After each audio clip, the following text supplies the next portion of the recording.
There is no denying the fact कि Barcelona were really poor today, but उसके अलावा काफी सारी कंट्रोवर्सीज थी इस मैच में जिसके बारे में आज बात करेंगे।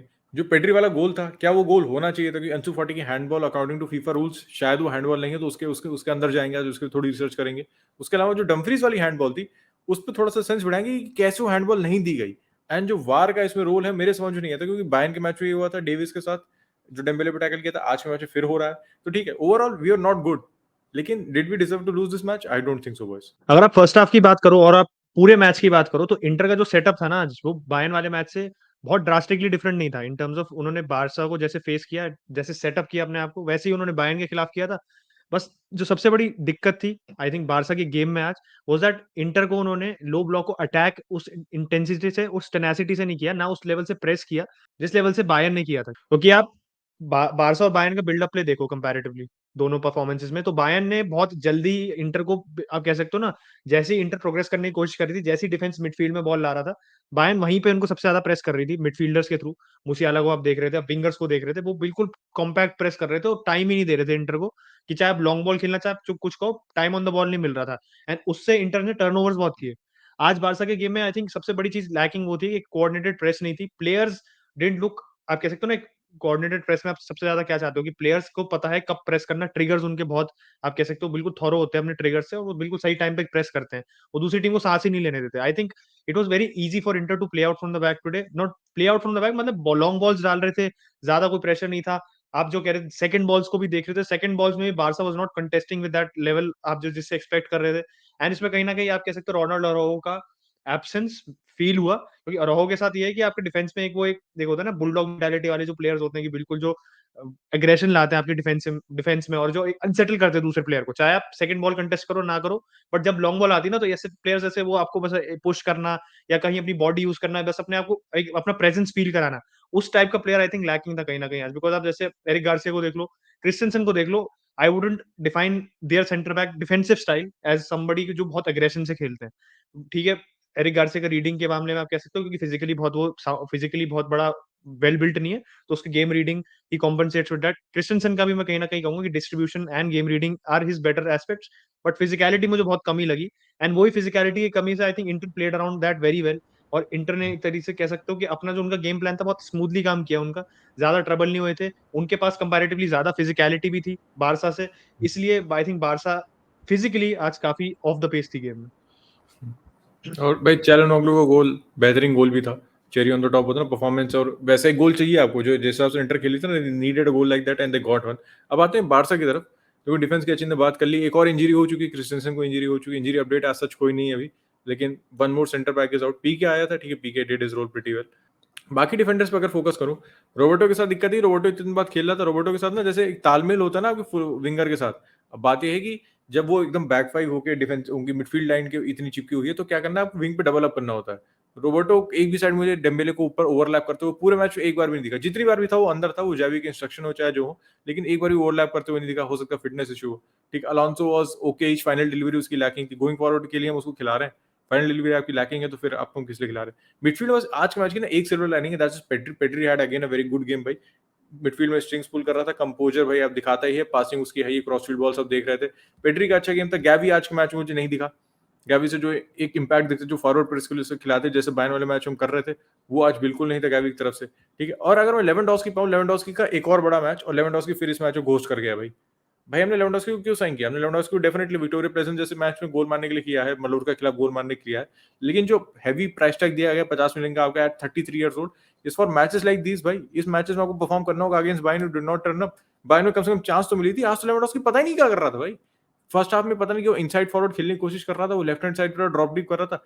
सेकंड हाफ में भी मुझे लेवेंडोस्की का एक शॉट ऑन टारगेट नहीं है इस मैच में, एक शॉट ऑन टारगेट नहीं है, और इसकी ट्रेड बहुत पहले से बायर्न में भी यही होता था, he used to ghost in those big matches, and Barcelona में यही हो रहा है, he needs to step up. Dembele की भाई लाइव स्ट्रीम में इतनी गाली दी है फर्स्ट हाफ में, he was so fucking wasteful भाई। मतलब पता नहीं क्या कर रहा था, काटे जा रहा है, काटे जा रहा है, काटे जा रहा है। जब आपको पास देना तब आप पास नहीं कर रहे, जब आपको शॉट लेना तब शॉट नहीं ले रहे हैं, और जब आपको ड्रिबल नहीं करना तब आप ड्रिबल कर रहे हैं। एक होता है ना नए नए लौंडे को डाल दो पिच पे और फिर वो ऐसे कटाने लगे, वही था डेम्बेले के साथ। सेकंड हाफ में डिड इंप्रूव, मैं उसको बिल्कुल डिनाई नहीं करूंगा, लेकिन ओवरऑल सी परफॉर्मेंस वाज अगेन डिसअपॉइंटिंग। आते हैं लेफ्ट फ्लैंक पे रफीनिया भी एकदम गायब था इस मैच से भाई। और मुझे समझ नहीं आया क्यों जावी परसिस्टेंट था इतना डेम्बेले को राइट पे खिलाने के लिए, रफीनिया को लेफ्ट पे खिलाने के लिए। चलो डेम्बेले दोनों तरफ खेल सकते हैं, is very effective and I like him more on the left, क्योंकि फिर ये जो चुतिया पे राइट पे करता है ना लेफ्ट के पे, वो इतनी ड्रिबल वगैरह नहीं करता, he is more direct on the left and ज्यादा पोटेंट भी रहता है वो लेफ्ट पे। और रफीनिया को आपने लेफ्ट पे डाल दिया। रफीनिया भाई लिटरली फर्स्ट हाफ जितने भी मिनट वो खेला वो कुछ नहीं किया उसने, कुछ नहीं किया। जो उसके पास एक दो शॉट आए थे, अब दिक्कत ये है कि वो लेफ्ट फुटेड है, वो इतनी उसका राइट नहीं चलता है, स्नैपशॉट वगैरह मार देगा गोल के पास से, लेकिन उसके इतने पैर नहीं चलते हैं कि भाई वो दूर से आपको कलर वगैरह प्रॉपर शॉट मार दे। वो एकदम आउट ऑफ प्लेस लग रहा था लेफ्ट हैंड साइड पे। सिल्वर लाइनिंग मैच के उसके कॉर्नर ही थे, उसके अलावा कुछ नहीं किया उसने इस मैच में। ठीक है, ये तो होगी भाई पूरी टीम की बात। अब आते हैं जो कंट्रोवर्सी है उस पर थोड़ा सा आएंगे। अब फीफा का जो रूल है उस पर फोकस करते हैं। अच्छे, हमने लाइव स्ट्रीम में भी बात की थी, लेकिन इसमें जो सबसे इंपॉर्टेंट लाइन है वो आखिरी लाइन है। और क्या ये जो पेड्री वाला गोल था वो स्टैंड करना चाहिए था, क्योंकि फाटी की जो हैंडबॉल थी दैट वाज टोटली एक्सीडेंटल, इसमें कोई इफ्स एंड बट्स नहीं है मेरे हिसाब से। भाई देखो, ये वाला जो रूल है ये 1 साल पहले ही अमेंड हुआ था, क्योंकि पहले हैंडबॉल के रूल अगर किसी को कॉन्टेक्स्ट नहीं पता, तो पहले क्या होता था कि एक्सीडेंटल हैंडबॉल अगर आपके मतलब ड्यूरिंग द कोर्स ऑफ आप अटैक है जो आपका गोल की तरफ जब आप अटैक कर रहे हो, तो अगर उस कोर्स में किसी का भी एक्सीडेंटल हैंडबॉल लग गया तो गोल डिसअलाउ हो जाता था। अब मुझे ये नहीं पता कितने लोगों को ये गोल पर्टिकुलरली याद है, प्रीमियर लीग फैंस को डेफिनेटली याद होगा, बट शेफील्ड यूनाइटेड के अगेंस्ट स्पर्स का एक गोल था जिसमें हैरी केन बॉल ड्रिबल कर रहा था, उसको टैकल किया, वो गिर गया, उसका हाथ लग गया बॉल पे गिरते गिरते अनइंटेंशनली। लूकस मोरा ने बॉल पिक की and he scored the goal. तो उस गोल को डिसअलाउ कर दिया था वीआर ने, क्योंकि वो हैंडबॉल डीम किया गया था। बट अब जो ये रूल चेंज हुआ था, ऐसे गोल्स को ही आप कह सकते हो जो एक्सीडेंटल हैंडबॉल्स को, इन गोल्स को डिसअलाउ होने से रोकने के लिए ही था। अब लास्ट लाइन अगर आप देखो ना, क्योंकि बाकी लाइन आपको बस बता रहा है कि हैंडबॉल डिफेंस कब होता है, बट कब नहीं होता है इसमें लिखा है कि accidental handball that leads to a teammate scoring a goal और having a goal score opportunity will no longer be considered an offence. अब आप इसको कॉन्टेक्स्ट में समझो, जो गोल पड़ा है, तो गोल जो पड़ा था भाई पेड्री का, तो उसमें उनाना आया, बॉल पंच करने की कोशिश की, उसके हाथ से बॉल डिफ्लेक्ट हुई। अंसु फाटी आप कह सकते हो ठीक है अननेचुरल पोजीशन में उसका हाथ था, बट द बिग जिस वजह से उसके हाथ पे लगी, आई थिंक वरना नहीं लगती, क्योंकि वो आगे चला गया था थोड़ा, कि उनाना का हाथ लगा इसलिए उसके हाथ पे लगी बॉल और फिर पेड्री के पास इवेंचुअली बॉल आई। तो ये फीफा की जो डेफिनेशन है, मैंने फीफा की वेबसाइट से इसलिए निकाला, मैंने लाइव स्ट्रीम में भी कहा था कि भाई FIFA this is the ultimate authority, यहाँ पे कोई स्कोप ऑफ कंफ्यूजन है नहीं। तो उन्होंने कहा कि भाई ये हैंडबॉल होनी चाहिए, तो उस रिगार्ड में I think they should have been at least वो जो मॉनिटर पे चेक होता है आपके, वो होना चाहिए था, ये रेकमेंड करना चाहिए था। क्योंकि मेरे को नहीं लग रहा था कि this is something which you can easily rule out. आपको अगर उसको रेफरी दोबारा देखता है ना, कोर्स ऑफ प्ले क्रॉस आते आते देखता, तो मेरे हिसाब से प्रोबेबली वो डिसीजन बारसा के फेवर में देता और गोल होता। और ये सबसे ज्यादा इंपॉर्टेंट इसलिए हो जाता है क्योंकि जो एक दूसरा एक controversial decision, this was the first controversial decision, second controversial decision भी इसमें रूल बिल्कुल उल्टा हो गया था। ये जो हैंडबॉल थी मुझे ये समझ में नहीं आया कि रेफरी इन सब चीजों को स्क्रीन पे देखने क्यों नहीं जाता है। ठीक है, जैसे अंसु फाटी वाला हुआ, he went on the screen, decision दे दिया कि हैंडबॉल है। अब वो गलत है वो सही हो, तो हमने बता दिया आपको रूल क्या है, वो ओपन टू इंटरप्रिटेशन भाई, आपको जो भी होगा मैं बताना कमेंट सेक्शन में। लेकिन जो डम्फ्रीज वाली हैंडबॉल थी, ठीक है, आपका हाथ यहाँ है, आप हेडर मारने जा रहे हो, एक क्रॉस आ रहा है, आपके पीछे बंदा है and you miss the cross and hits your hands और बॉल डिफ्लेक्ट हो जाती है, तो भाई how is that not handball? भाई ये हाथ यहाँ होना is not a natural position. ठीक है, हाथ अगर मैं कह रहा हूँ अगर आप जंप कर रहे ऐसे हाथ होते हैं, सीधे आके हाथ पे गिर जाती या डिफ्लेक्ट होकर हाथ पे लग जाती, आप हेडर मारने जा रहे हो, सीधे मिस हो गया, हाथ अननेचुरल पोजीशन में है एंड बॉल लगती, तो हैंडबॉल कैसे नहीं है? मैं वीडियो फोटो जो भी को आपके लिए डाल देता हूँ यहाँ पे, लेकिन मुझे समझ नहीं आ रहा कि कैसे हैंडबॉल नहीं दी गई भाई ये, और इसको जाके स्क्रीन पे क्यों नहीं देखा गया। अब सेम यही केस बायर्न वाले मैच में था, जो डेविस की फाउल थी, that was a clear and obvious penalty भाई, लेकिन उसको भी हैंडबॉल पे जाके नहीं देखा गया। अब इसके लिए बारसा फैन पेजेस होते हैं, लेकिन एक और कॉन्स्पिरेसी थ्योरी बना दी है भाई ने कि ये पोल वैन बोकल जो भाई वीआर रेफरी आज थे, वो बायर्न वाले मैच हुई थे एंड डेम्बेले पेनल्टी रिफ्यूज कर दी थी, ट्रू एट्रोशियस डिसीजन। और मैं इससे बिल्कुल एग्री करता हूँ भाई, दोनों के दोनों डिसीजन बहुत ही वाहियात है भाई, दोनों के दोनों बहुत वाहियात है। At least recommend the referee on the pitch कि भाई जाओ और तुम स्क्रीन देखो फिर अपना डिसीजन बनाओ। क्योंकि रेफरी क्या करता है, रेफरी जो वीआर से कहता है कि भाई जो मैंने डिसीजन लिया है, क्या इसमें मुझे चेक करने की जरूरत है दोबारा, do I need to see too again, क्या रूम फॉर एरर है यहाँ पे? अगर वीआर कहता है नहीं है तो फिर मैच कंटिन्यू हो जाता है, जबरदस्ती मैच डिले करने की जरूरत नहीं है आपको वहां पे। तो भाई देखो मेरी समझ के बाहर है कि ये जो जो भी पूरा फियास्को हुआ, ये क्यों हुआ? क्या बारसा बहुत अच्छा खेली थी? नहीं, मैं कहूंगा we did not play well.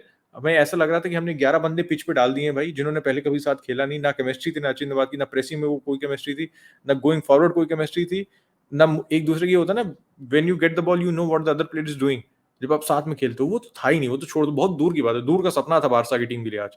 लेकिन क्या हम इस मैच में हारना चाहिए था? I would say no. Were we robbed? Robbed एक बहुत बड़ा टर्म होता है, लेकिन बात है ना, एक डिसीजन गलत हो जाए आपके लिए समझ में आता है, लेकिन दो डिसीजन जब गलत हो जाते हैं ना, तो फिर मैं बोलूंगा यस मे बी प्रोबेबली। बाकी मैचेस पे हल्के से एक बार स्पॉटलाइट मारे, बस स्कोर लाइन की थोड़ी सी बात की जाएगी। तो भाई डिड नॉट डिसअपॉइंट भाई, बहुत ही एक्साइटिंग मैचेस थे। नापोली ने 6 मार दिए भाई, लिवरपूल जीत गई।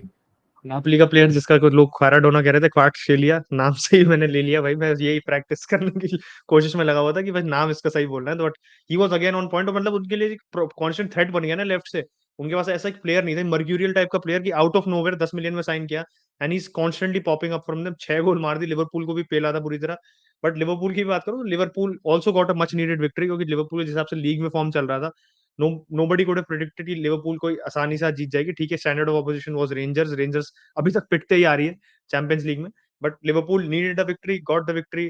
ट्रेंट ने भाई फ्री किक मार दी, साला ने भी गोल मार दिया। तो आई थिंक दो प्लेयर जिनके कॉन्फिडेंस की इस समय काफी जरूरत थी, सबसे ज्यादा ट्रेंट, क्योंकि दोनों ही बहुत अंडर स्क्रूटनी थे। सलाह स्क्रूटनी में नहीं था, बट सलाह आप कह सकते हो कि कहीं ना कहीं he has lost his scoring boots considering जिस कंसिस्टेंसी से वो लिवरपूल के लिए पहले गोल मार रहा था। बट आई थिंक सबसे अंडररेटेड टीम जिसको लोग बहुत ज्यादा ध्यान नहीं दे रहे, दैट इज क्लब ब्रूज। क्योंकि क्लब ब्रूज का भाई कार्ल हॉफकिंस नया मैनेजर आया, स्टार बोले पहले असिस्टेंट मैनेजर था।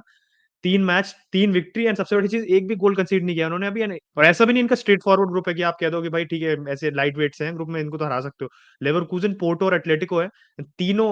लेवरकूजन तो इतनी कंपैरिजन में नहीं, but I would say Club Bruges अगर आप ऑन पेपर देखो तो easily the third best team, कुछ लोग कह सकते हैं fourth best team in the group, on in terms of आप कह सकते हो squad quality.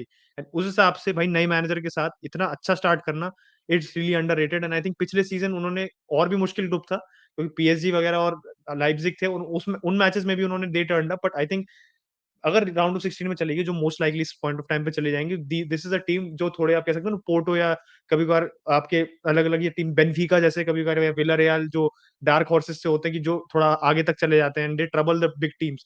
I think Club Brugge is definitely a team to watch out for. लग रहा है भाई फाइनली एटलेटिको का टाइम चैंपियंस लीग में और सिमियोनो का टाइम एटलेटिको में खत्म होने वाला है, जिस हिसाब से फॉर्म चल रही है। तो चलते हैं भाई, इसी के साथ रैप करते हैं। एक्साइटिंग डे था, not a very good day to a Barcelona fan. Probably देखो, हो सकता है 2 महीने में यूरोपा में दिखे, लेकिन होपफुली ना हो। स्टिल गाड़ी हमारे हाथ में, अगर मैचेस जीत जाते हैं सारे के सारे तो will be in the Champions League बस। तब तक के लिए take care, will catch you in another video और live stream. Bye bye, Tata.